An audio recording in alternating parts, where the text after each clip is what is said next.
Welcome to Cricketry on the Papare.com. We are at the end of day 2 and we are at the Manuka Oval in Canberra. And I can tell you that day 2 has been much better for Sri Lanka compared to day 1.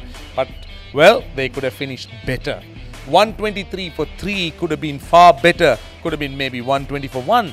But unfortunately, it was not the case. Sri Lanka lost Lahiru Thirimana, who I thought looked extremely good with Dimuth Karunaratne, and then Kusal Mendis, and then Chandimal, and they went into stumps with Dhananjay De Silva and Kusal Perera at the wickets. Now, earlier on, Australia just kept piling on the runs. At that point, you really can't do too much as a bowling unit. What Sri Lanka tried to do is they tried to just peg the Australians back, bowl a lot of dot balls, and maybe try and control things. They did it to some extent in the first session, but when you're after a declaration and when you're looking to score runs, you would expect the batsman to profit. And Patterson was extremely good. His 100 was brilliant.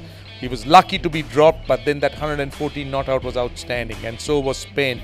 And 530 plus for 5 was always going to be daunting. Now this pitch certainly has died down a lot. It doesn't seem to have that same carry, the same amount of movement, and it should hold, and the batting should be a little bit more easier than what it was in the first session on day 1. Now what Sri Lanka did well was they were willing to leave deliveries.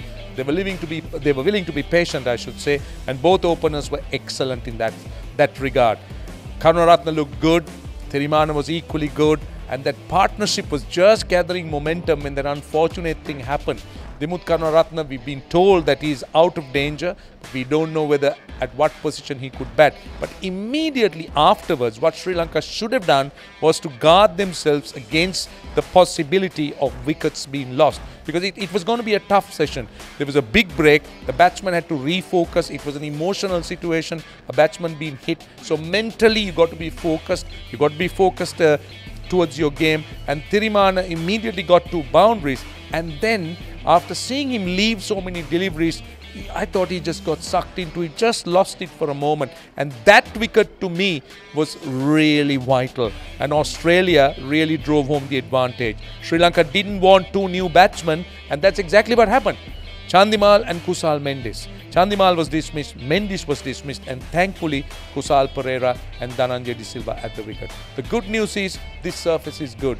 The first session might be a little bit tough because always in the morning there might be something for the faster bowlers. But don't forget, this ball is over 40 overs old. So it's somewhat an oldish ball. So it's not going to be easy. The faster bowlers may not have the same amount as a new ball would assist them. And the other thing is the ball's not moving and it is not deviating. So Sri Lanka should grab this opportunity with both hands. They should look to try and bat as well as they can on the surface. And also, we've heard that day 4 we might have some rain. So let's see. That's where the game is. 123 for 3 Sri Lanka in reply to that mammoth Australian score of 500 plus for 5 declared. This is Roshan Abeysinghe reporting for Cricketry on the Papare.com from the Manuka Oval in Canberra.